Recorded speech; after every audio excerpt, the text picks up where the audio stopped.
It is the morning of December the 8th, 2016. No, I'm not a writer. Okay. And I am Dana Durnford, your host, the nuclearproctologist.org.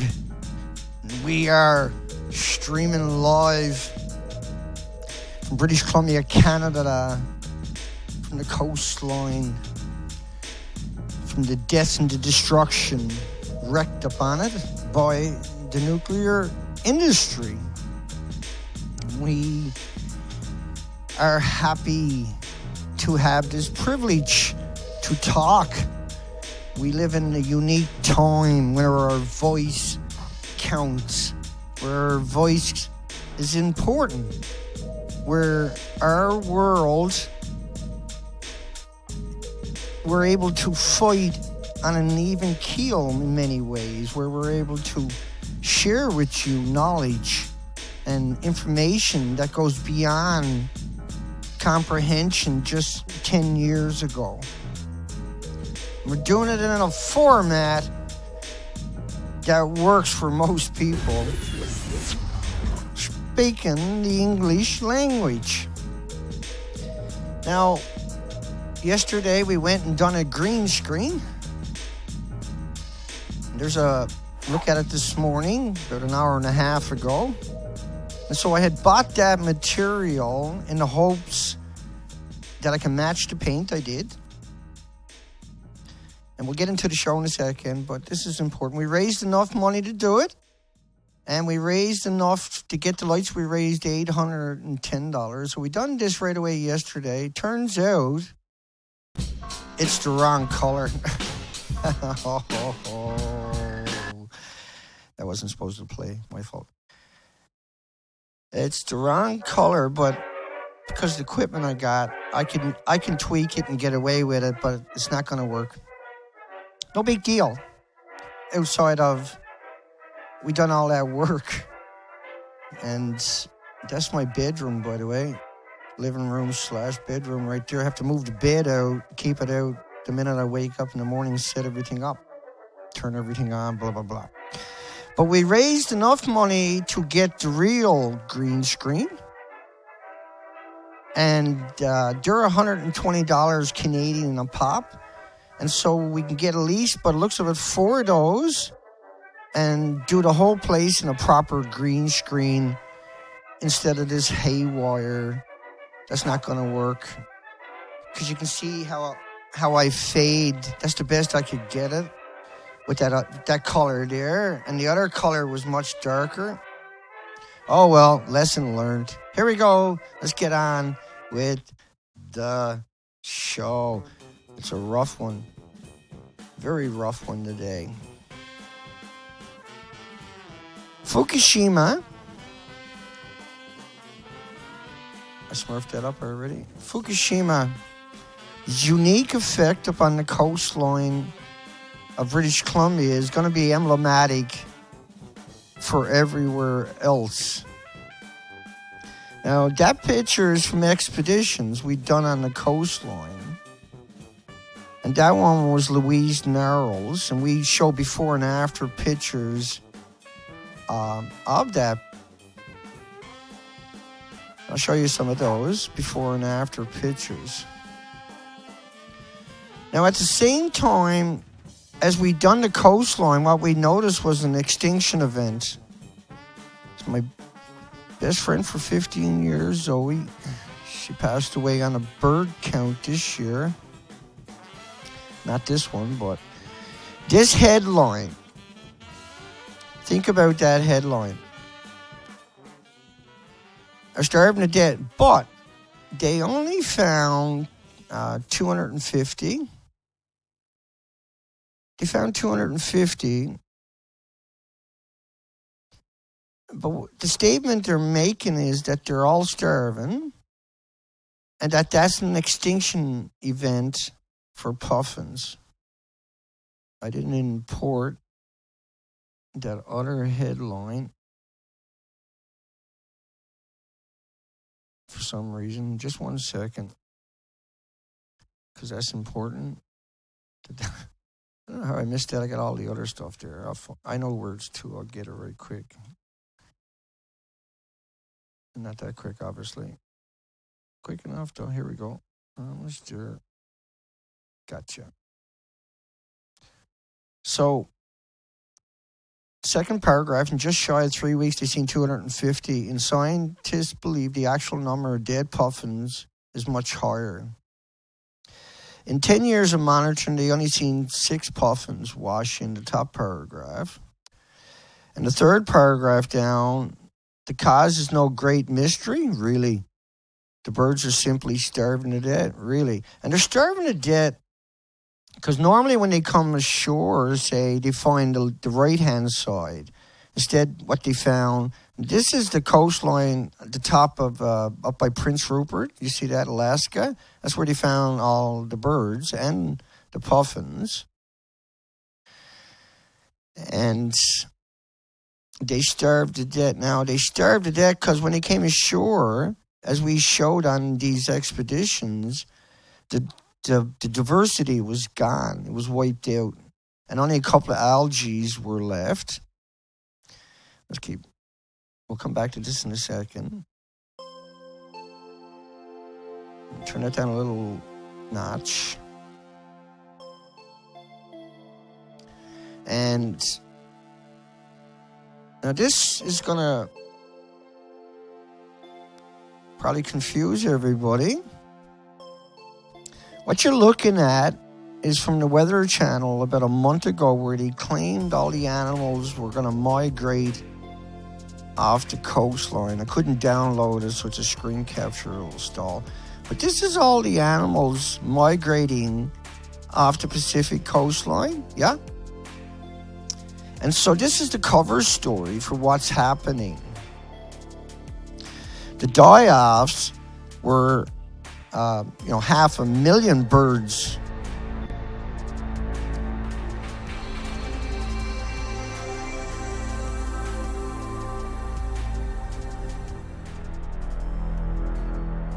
That's not the one we wanted. Now, scientists say as many as 500,000 mers died. The most recent in mid-February, up to 8,000 showed up on the shores of Lake Iliamna. So 8,000, that was on a freshwater lake, and 500,000. This is staggering words we're listening to, yeah? I mean, seriously, these are staggering. But they starved to death because when they came ashore, as we showed it before and after, this is Louise Narrows from taking all those expeditions, 260 days, 15,000 miles. We showed as an extinction event for the coastline of where those migratory animals were moving away from because there's no food there. But they weren't moving. They were starving to death and disappearing. More on that now. And so the whales are starving to death. Now, 200 whales, New Zealand, starving to death. 337 starved to death.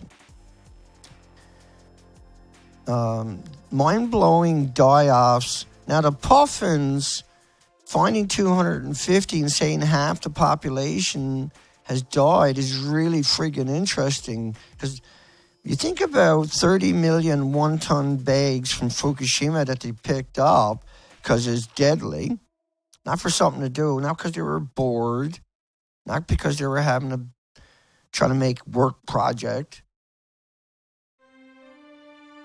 They done it because this stuff, a single atom, will really...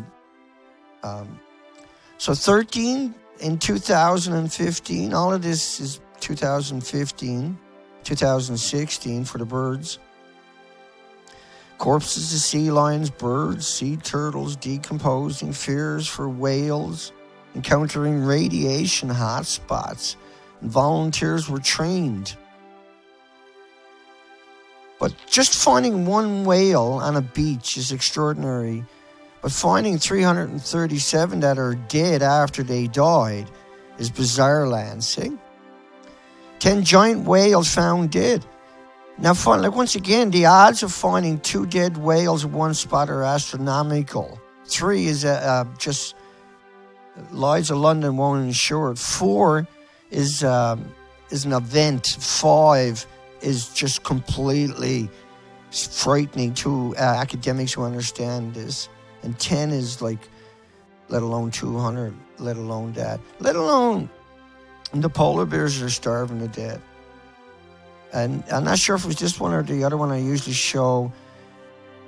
Swam 700 miles, longest swim, open ocean swim, the deepest dive, and didn't eat.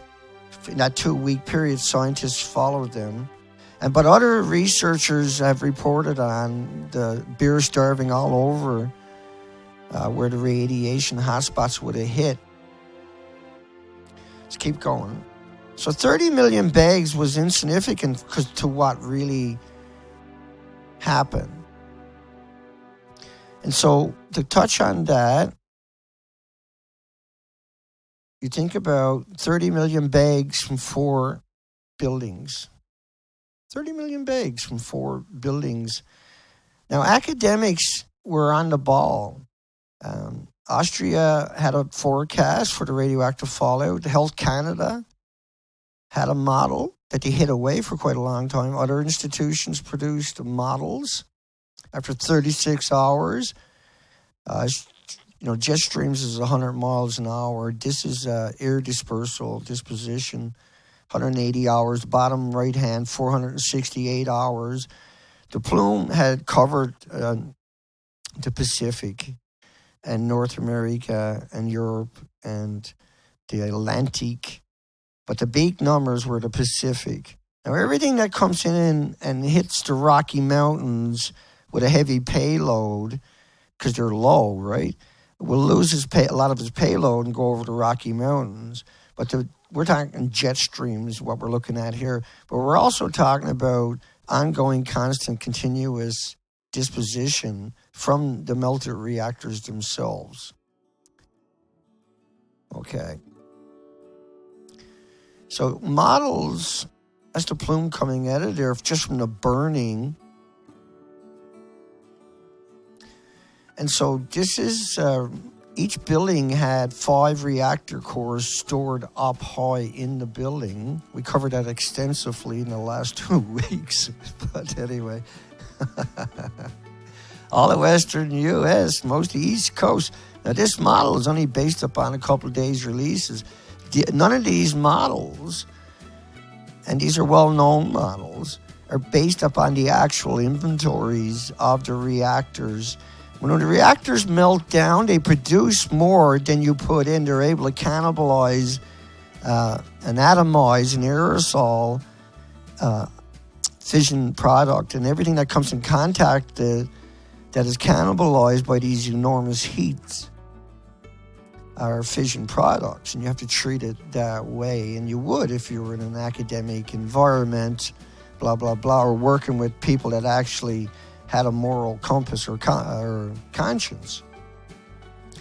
So it comes in and hits North America. All these models are only based upon, say, cesium or iodine, and they are your tracers. So once you know it's coming through, it doesn't matter what it is, whether it was cesium or uranium or plutonium or americium or neptunium, barium, or whatever it is they want to call it, because there's endless amounts of these isotopes. You treat it as a tracer. So here's NOAA's model from the American government that nobody in the American government bothers talking about, even though it's produced by the taxpayers. This is produced by the American taxpayers. The government is just someone you hired to I'm not going to say the words, but to put a stick up your ass and pretend you're a foot. You're an idiot or something, so to speak. So what you're looking at is that, think about the Pacific Ocean today for me. So the plume now is also going to be raining down in the Pacific Ocean. Once it covers, and it will, we can just jump ahead, and you can see the date in the top center. This is only based upon just a couple of days releases over a short period of time. You're at the 23rd of March. The accident happened March the 11th. So it's going to be like this all the way to the ocean floor. Now, it's not going to kill everything.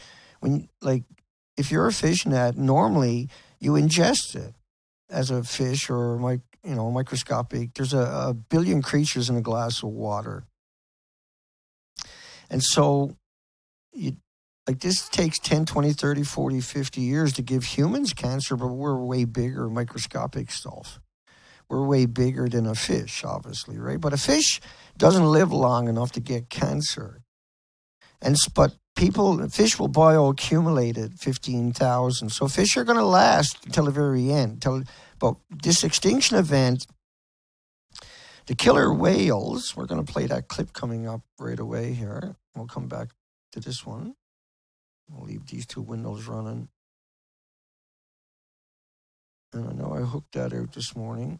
And it's not the first loss this year. Well, I am alarmed. I've seen the necropsy reports from day 32. Ken Balcom has studied these whales, including their ability to reproduce, for decades. He's with the Center for Whale Research. This is far more sinister, where we're losing reproductive females and their babies. This is just 4 weeks ago. When you don't reproduce anymore, you don't have a population. The news, while not confirmed by a carcass, might as well be. This is the last picture of J28 taken by Balcom on October 2nd, along with her youngest calf, J54, a male. He says the whales are emaciated. Emaciated. Now they can eat seals and sea lions and halibut and tuna and other whales. They can eat porpoise. They can eat all the sharks. Normally they can eat squid and anchovies and herring also. Mackerel and the fish that are feeding up on them, the skate, 50 species of rock cods. There's nothing they can't eat. They can eat the birds. And they did. Underweight, underfed. Underweight, underfed. Because they're such big animals, they can live on fat, but they're emaciated. Now, a killer whale, there's no history anywhere in any text on this planet of whales being emaciated, ever, until Fukushima. And the short supply of the whale's natural prey, Chinook salmon, forced the mothers to draw from fat, often filled with Well, they're blaming it on accumulated toxins in their fat, of course. But what you're talking about is they don't eat just salmon. Salmon are not deer all year long, year after year. Salmon are not their main food. They eat seals and sea lions. They just gouge themselves on that high protein. But it doesn't. They eat everything else. But because salmon is one of the most popular fish during most seasons, right? And they're big, and that's what they have been doing for millenniums. It's a total misdirect anyway. But what it means is that the 80 orca whales that are left won't survive much longer. There will be no whales within a year. They're all emaciated. All 48 that died last year in 2015 were emaciated. 12 inches of blubber down to 4 inches. It's the death of the Pacific. And we know it's the death of the Pacific because we went out on the Fukushima expeditions. We documented it, showed an extinction event on the coastline. That means everything else is gone. It's all up at the nuclear proctologist.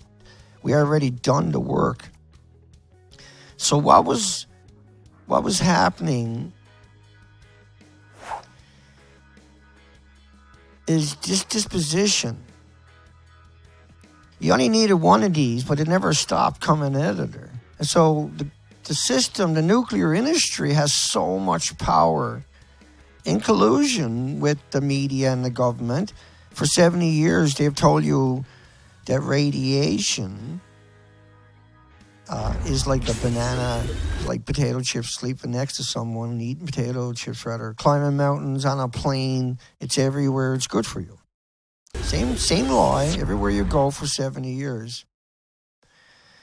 The models are only based upon a short release for just a couple of days. It's not based upon the actual inventory. And notice how the model favored Japan that time. Right? Watch this again. I'll move it ahead. Notice how it favors Japan, where a little plume goes back over Japan. But if you look at the real models, they're not real models, but models that expand out, there's no way the wind just blew everything. It doesn't work that way. The wind blows you straight back. You ever see forest fires, what happens? You know? You ever see snowstorms in the winter? What happens when the wind changes or the storm comes back? Within a day, hours, a week. So these plumes, the modeling is not being genuine in any way, is what I'm saying to you, right? Okay. But think about what happened and that the reactors are in that same spot. And that picture's not there for some reason. Think about the buildings, how they don't look like that. Think about how they pretend that they're inside of a building that don't even exist. Consider the stuff we talked about this last week. This is a 190-foot building to your right. Even just compare it to a 10-story building, you can tell the 190-foot building, reactor 4, is completely destroyed. It's the same thing. But if you go all the way, well, you got to just look at the buildings and understand. You don't need to see that explosion to know they blew up, do you? Do you actually need to see that to know that that is blown up, right? And that there is nothing left, no matter which angle you come at it from. The reactors were 150 foot wide. That's what they look like right there. They put transport trucks up on the roof, yeah? Okay, let's keep going. Think about what they're doing at Chernobyl again. Think about if they lose power to those to that reactor or to any other reactors past a few hours from now, you might reach a 3-mile. Do you think they got power back to that? Do you really, for 1 second, think that she's inside of that? We are here inside Reactor 4 at the Fukushima Daiichi nuclear power plant that was severely crippled during... She says she's inside the building on the right, that's to the building on the left. It's just chaos. This is just this utter chaos, everybody you turn to. Not near Baghdad. Don't believe them. They are nowhere.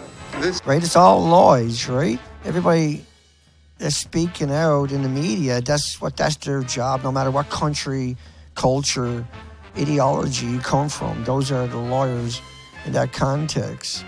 But if you listen to the academics... And the tops of these pools are 100 feet above ground.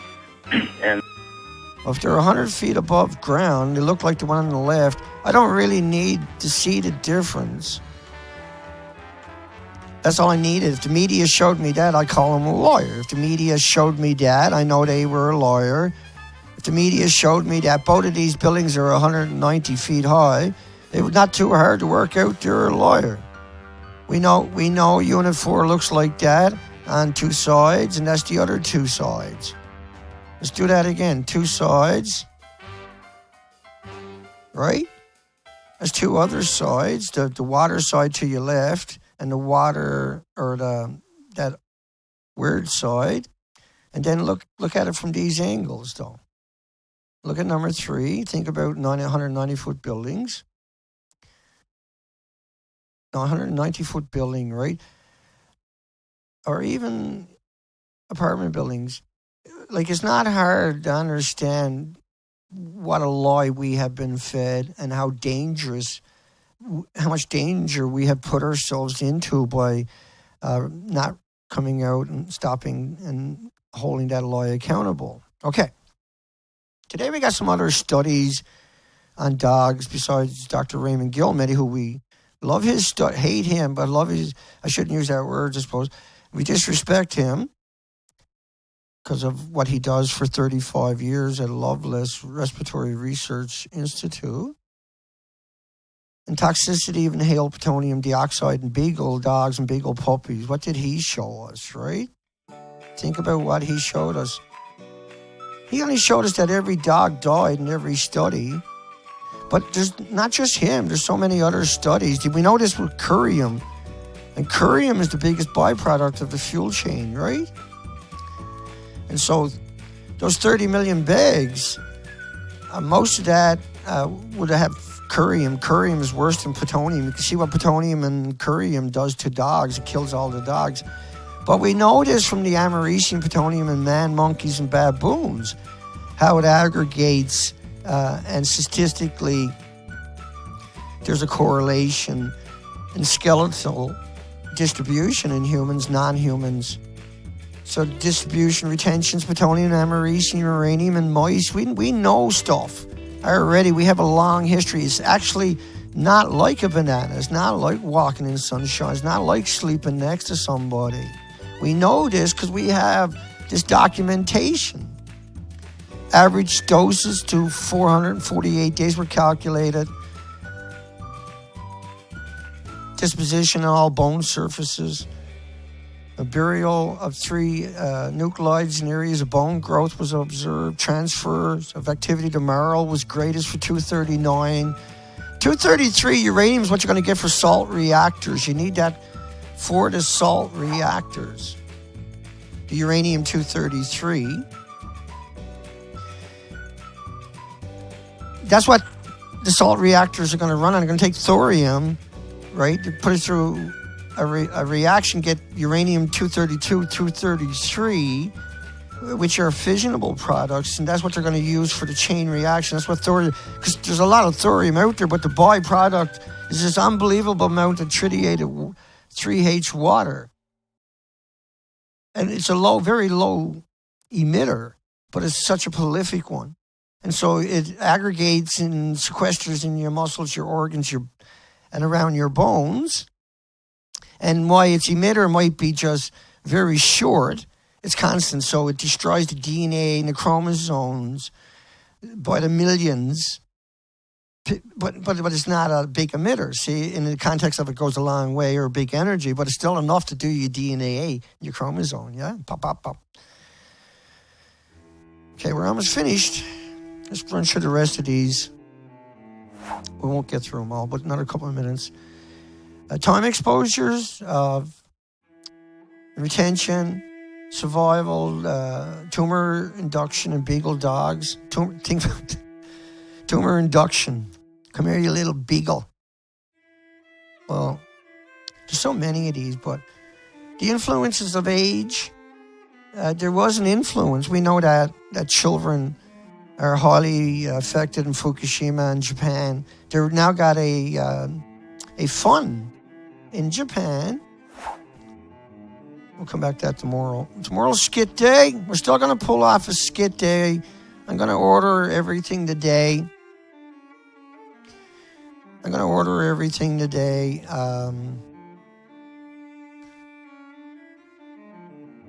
order the lights and the green screens. Hopefully today. The money will be there in 6 days, but I got somebody who will do it for me. And so we can get that on the way. And so I'm not going to try to fix my green screen. I'm going to just go get the stuff, order that stuff in. They're $120 a pop and shipping. And I think they're in Alberta, so we're shipping them from Canada. We were looking at the site yesterday. So that's huge, because my lights are all handmade. We still would like to be able to raise, enough money to do another 4 lights. Canadian is $480, so $600 Canadian or something. The green screen stuff I'm going to get is not going to be the cheap stuff, because I want to I'm tired of working with shit. And so I'm going to spend a little extra money, because you can get it cheap. And I was looking at it all yesterday, scratching my head why I didn't do this before. And so you can donate. The links are below my videos at Beautiful Girl by Dana, thenuclearproctologist.org. You can donate with your credit cards, dear.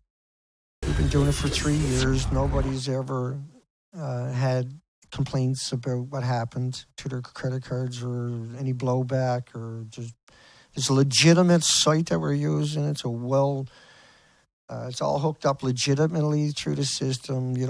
It's just no different going to the shop and buying something to donate to me. And PayPal's the same way. No complaints. All customers, all the people that have donated, apparently didn't have too many issues, or they were able to resolve any that they came across. Were usually just accidents, and were quick. All of them were quickly, and there wasn't many. Was quickly resolved.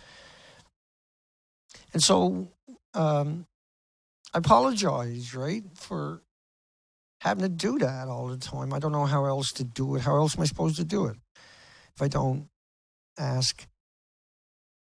And we got to keep pushing. That's all I know. I'm just not going to worry about it. Just keep pushing. Just go ahead and do it. That's all I do every day. I wake up 6 o'clock, pull everything out of the bedroom, put this in there.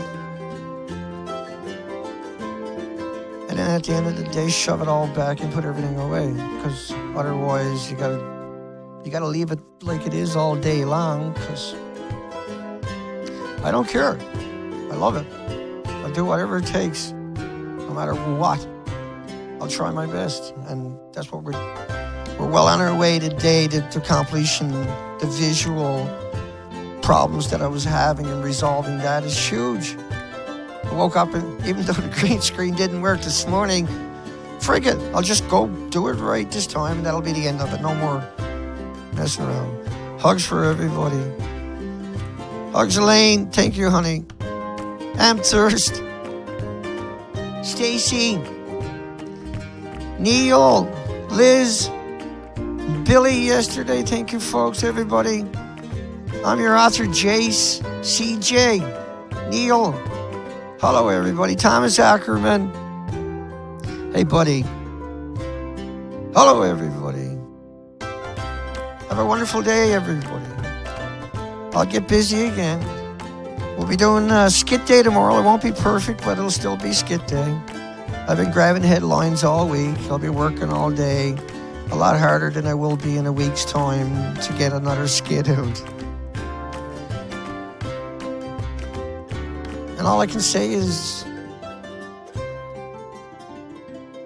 I always do what I say I'm going to do. I work as hard as I can to do it, and it might not happen right on schedule, but it does happen. It always has, always will. My whole life has been like that. I don't know how to switch that part off. I got no intentions. Hugs for everybody. See everybody tomorrow. Tomorrow's skit day, fun day tomorrow. If that's possible. Don't eat the seafood. Don't eat it. Don't eat it. Keep coming back and learning. And then you'll understand why. Hugs for everybody.